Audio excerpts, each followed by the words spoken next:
And now, it's time for another Dice Tower review with Tom Vasel. Hey folks, today we're taking a look at a game called Christmas Tree. Now when I first saw this game, I was very excited. I really like Christmas. I really like the themes of Christmas, and it's mind-boggling to me how few games there are about Christmas. I mean, we have games about all sorts of things that are boring. Why not something that's actually interesting? And this one, you're decorating your Christmas tree. A really fun activity to do. Who doesn't like a fully decorated, amazing-looking Christmas tree? Well, this game is a tile-laying game. We're going to be placing tiles down in the Christmas tree that you have, trying to score the most points. Let's take a look at how it plays.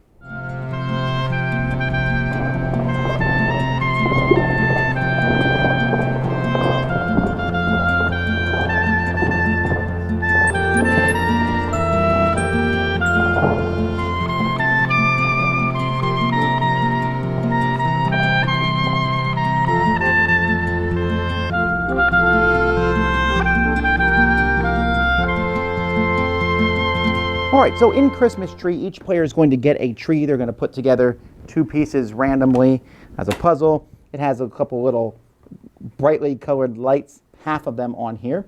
And the game is going to take place in 3 rounds. Now there are 3 different types of games that you can play. The basic, the family, and the advanced game. But they're all going to revolve putting things into your tree. There's going to be 3 rounds. You're going to put 7 cards in your tree in each round. And then at the end, you'll do final scoring. Now, as you place different cards in your tree, at the end of the game, many of them are going to be worth points. This one here is worth 2 points, 2 points, 2 points. This one's worth none, but you can see it has lots of lights around it.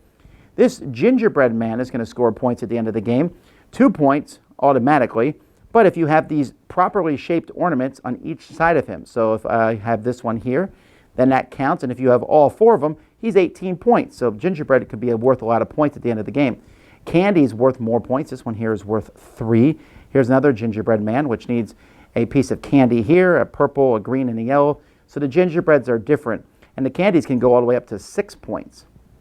So what players are going to do each round of the game is, first of all, everyone is going to be at the beginning of the game, they're going to be dealt 4 objective cards. These are cards, and they're going to decide each round which one everyone's going to go for. Everyone will put one in the middle, and you'll flip it over.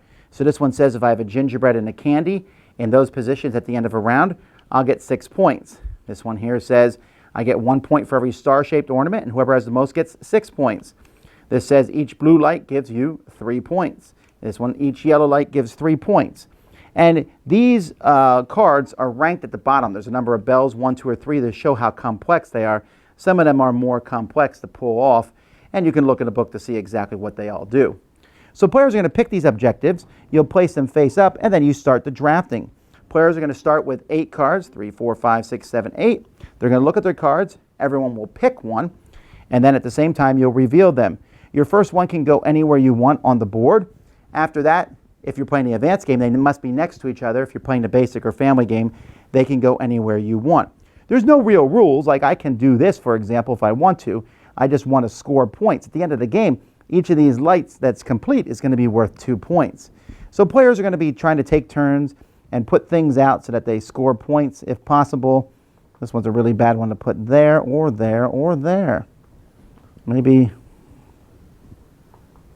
that's a really bad one, so I probably wouldn't draft that one. I'd probably pick this one instead. So you're going to be placing these tiles out on the board, and then when you're done, you pass your cards to your neighbor. Then the cards that are passed to you, you pick one, and you keep going till you're down to the last 2 cards. You put one out, and the other one is discarded from the game. Then each player will evaluate the objectives. After you're done evaluating the objectives, you discard those objectives. You start another round. Everyone's going to pick a new objective for the second round. The third round, same thing. At the end of the third round, you'll do the final scoring, where all the ornaments are going to be worth points. Gingerbread men will score at this point in time, and so will candy. And whoever has the most points is the winner of the game. Now, I really like this game. There are a few things I'm not a fan of. The first is the scoreboard. You use this to keep score during the game, and you also will use it to keep score at the end.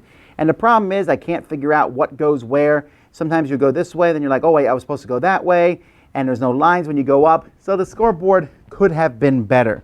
And in fact, the whole game while I think it looks really cool, I like the Christmas tree, I wish it looked as good as the cover of the box. Cover of the box is beautiful. The game itself is good and functional. I just wish this artwork had been used in the whole game. Now, that being said, I still really like the theme. This game is intriguing to me because there are 3 levels of play. There's the basic, the family, and advanced. I prefer the advanced, but it is very thinky. Now, just some quick differences between the games. In the basic game, you just turn over 3 random objectives. Okay? In the family game, everyone picks an objective. So you have 4 objectives throughout the whole game. So I might say red lights. I'm going to wait to the 3rd round to play this one because I'm going to build a lot of red lights over the course of the game. And in the 3rd round, everyone can do it, but you knew about it ahead of time. So that's cool. I like that. In the advanced games, you do the same thing, but instead of revealing it right away, you put it with the cards you're drafting and you pass it around. So slowly but surely, once everyone's seen it, it then goes in the middle of the table. So it gives you even more of an advantage of knowing what's coming. There's also cookie cards. These are cards that show a cookie. They're not used in the regular game, but they are used in the family and advanced game.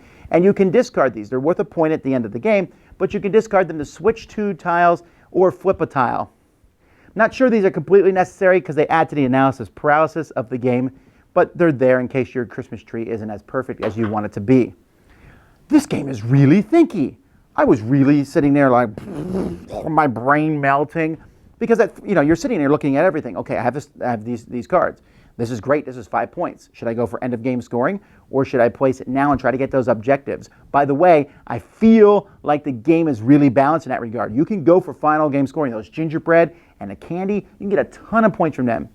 But by doing that, you're probably not completing the objectives that are out there. Usually objectives are about the different ornaments and things. So you can go for that. Maybe not score a lot of points at the end of the game, but score points during the game, completing as many objectives as you want. And it seems like the game is very balanced in that regard. And I like that. So you're getting these, okay, this is worth a lot of points at the end of the game. This I need to put here because it's next to my gingerbread. Dude, this one here will help me win that objective. This one here doesn't do me any good, but I'm going to take it because I don't want Susan to get it next, so she's after me. That sort of thing I find really thinky. And so, yeah, the family game is fine, especially when you can put the tiles wherever you want. But when you have to place them next to where you already have a piece, you're thinking carefully. And I like it. It was like, So this game I think is good. This is a game that should be sold at stores. I know it's seasonal, right, Christmas, but why not? I mean, the family game is really easy for people to pick up. It's not that difficult. There's some objectives. Complete those objectives. You don't use the cookies at all and score points at the end of the game. Very simple. This gives you points at the end of the game. This one here, you're trying to get the most diamond-shaped, star-shaped ornaments or whatever. So the game can scale from very simple to more complex, but never too mind-numbingly complex. It's more of what tiles do I take? That's where the mind-numbing comes in. Really fun. This one was a surprise to me. Found it at Essen. Just kind of fell in love with it. Really liked the Christmassy theme. Certainly one I'd recommend. Christmas Tree. Dice Tower Judgment approved.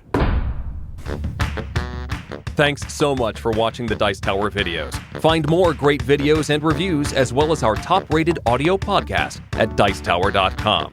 You can also find other great shows at Dicetowernetwork.com. I'm Eric Summerer, and you've been watching The Dice Tower. The Dice Tower is sponsored by Cool Stuff Inc., where you can find great games for great prices. Cool stuff in stock. Check them out at CoolStuffInc.com. Shut the door.